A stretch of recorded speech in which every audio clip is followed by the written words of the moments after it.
So we are going to demonstrate how we start a deaf dog, learning new commands and things like that. So this is Gretel. Gretel likes to chase shadows. Ugh. So this is Gretel. Gretel's deaf. And so Gretel just got dropped off like 2 days ago, so she is completely fresh.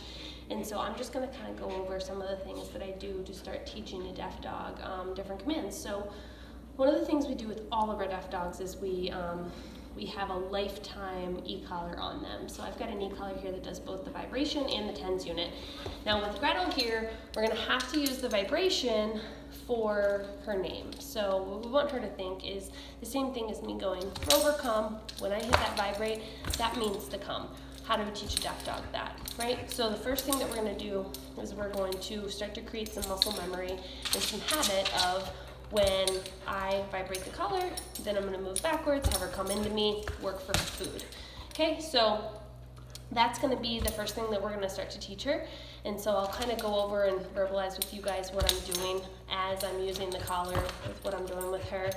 And then we want to teach her a release command. With Gretel, we're doing the hang 10, kind of moving her arm like this. That's her going to be her release command. So what I want her to know from that, I actually want dopamine to release from her brain when she sees that, and I want her to come running at me knowing that that's going to be a reward, right? She's going to get a reward from me for doing that. And long term, that's going to release her from all of her commands that we give through hand signals. So the last thing that we need her to know is a marker that says, you're doing a good job, but I need you to stay where you are, but I'm going to deliver a cookie to you. So like when we're trying to teach this go to your bed command and stay there until you're released, Gretel's chasing the shadows from my hands right now. So if I'm trying to teach her to get up on this bed and stay there until I release you, and I'm far away, but I do a distraction and she does a good job, I want to mark that moment. And so what I want her to know is that this thumbs up means you've done a good job. I want that dopamine to release again, but I don't want her to come running at me. I want her to stay there and know that I'm going to bring her a reward. So before we can start using that with commands, she has to understand what each of those things mean individually. So at this point, I'm doing this about 5 times a day, about 5 minutes each, and I'm running through these different things. So I'm going to show you guys how I do that with some food.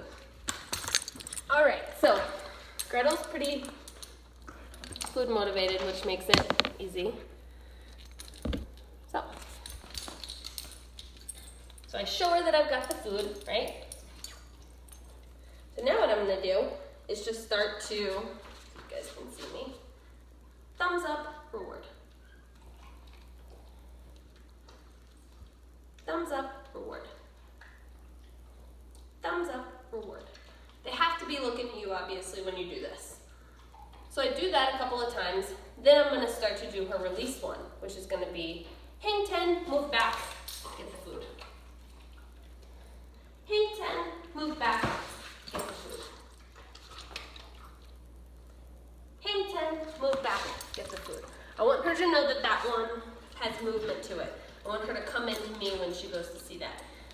And then the most important one is we're going to go vibrate, move, food.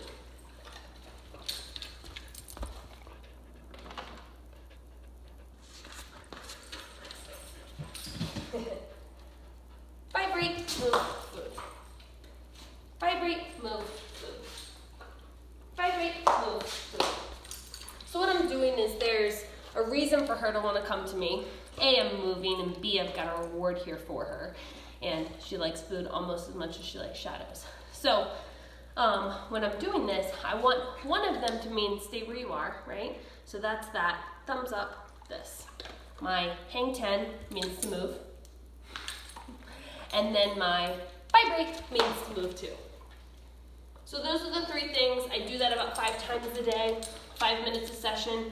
I'll do about, with her, a cup of food each session, or half cup of food each session. All right, so now what we're gonna do is start to teach Gretel her first command. So her first command is gonna be her climb command, which with a speaking dog, we would say, Gretel, go climb, and say things like, you're free now, and stuff like that, but she can't hear. So what we're gonna do is everything is gonna be through a hand signal.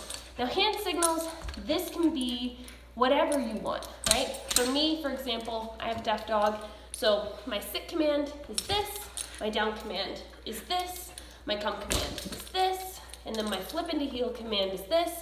And then when I want my dog to do the climb command, I just point to the object, right? So if I want them to get up on a rock while we're hiking, I'll point to the rock, right?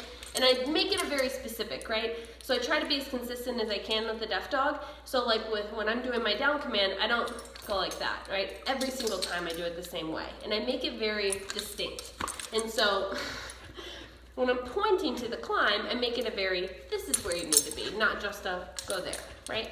So with this, one of the most important things we're doing, just like when we're pairing those markers, that hang 10, which is her release, the vibrate, which means come when called, and then her thumbs up, which means stay where you're at, I'm gonna deliver a reward to you. All that stuff, we don't do any movement until we're done giving her hand signal, because I need them to be able to pay attention to the hand signal and then watch what I'm doing. If I just went like this, hang 10 and move back, all she'd be paying attention to was the fact that I was moving. She wouldn't be watching this. So with everything I do hang 10, then move. Vibrate, then move. Thumbs up, then move in to give the reward. Same thing with when I start to teach climb. I'm gonna make sure it's very obvious that I'm going like this, then I'm gonna take that food and lure her. Right when she gets up onto the bed, I'm gonna give a thumbs up when that 4th foot hits, and then I'm gonna reward immediately, right? So the first thing we're gonna be doing is getting her on the bed, off the bed, on the bed, off the bed. And this is gonna be our next session that I do about twice a day. So I'm actually gonna vibrate her right now. Good, get her attention.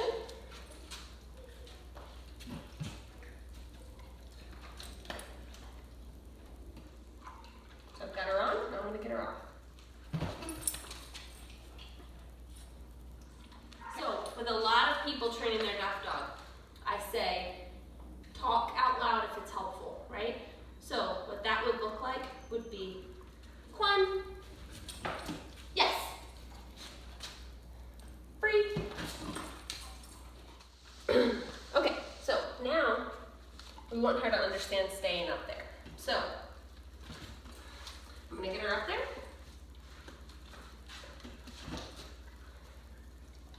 And I'm gonna do little distractions, and every time I do, I'm gonna give her that thumbs up and reward, which means stay up there, you're doing a good job, I'm gonna deliver food for you, okay? So these distractions at this point in the game should be taking a step away, right? She has no idea she's supposed to stay up there. But I don't reward when I put her back up there. But I do the same distraction over, and I reward a half a second sooner, right? So we'll see how much distance we can build from her getting away from this.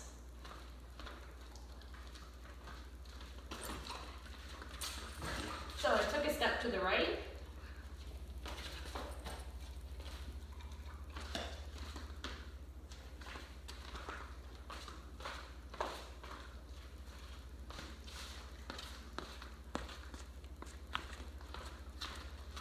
Let's see how much she knows the little bit of hand signals we've done with her so far, and knowing that this hand signal means she can get off.